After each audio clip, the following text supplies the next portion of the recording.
गायत्री परिवार शांतिकुंज पक्षर ब्रह्मपुर उपजन स्तरीय गोष्ठी कार्यक्रम गजपति जिला पारलाखेमुंडी स्थित गायत्री परिवार शांतिकुंज पक्षर ब्रह्मपुर उपजन स्तरीय गोष्ठी कार्यक्रम अनुष्ठित हो जाइछि। अवसर में डॉक्टर वृंदावन मिश्र, बलराम साहू गौतम, नागेश्वर प्रसाद सिंह, रजनीकांत चौधरी, सविता त्रिपाठी, सुधीर कुमार मिश्र, लक्ष्मी नारायण महारणा, रवींद्र महाकुड़ अन्य अतिथि माने मंचस्थ होई नारी शक्ति एवं आध्यात्मिक जीवन चर्चा संपर्क में सचेतन करथिले।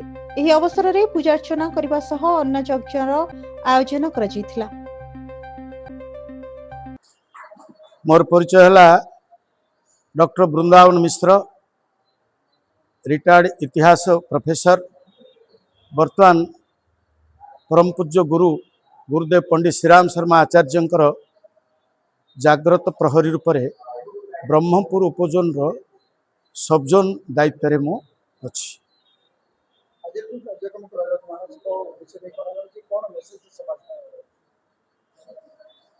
ये हूँ गायत्री परिवार गोटे क्रांतिकारी कार्यक्रम।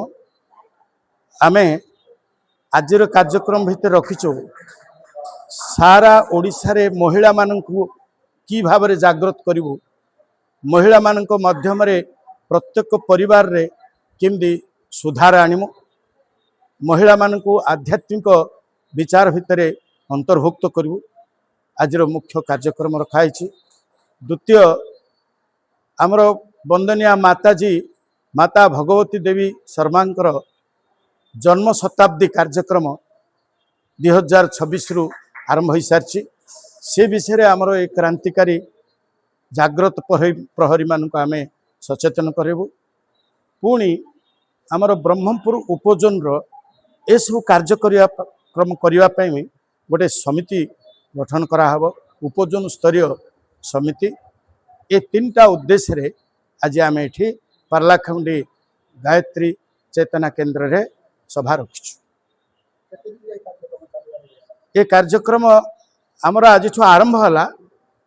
ये कार्यक्रम 4टा जिला गंजाम, गजपति, कंधमाल, रायगड़ा एमती प्रत्येक जिले में एमती कार्यक्रम हम।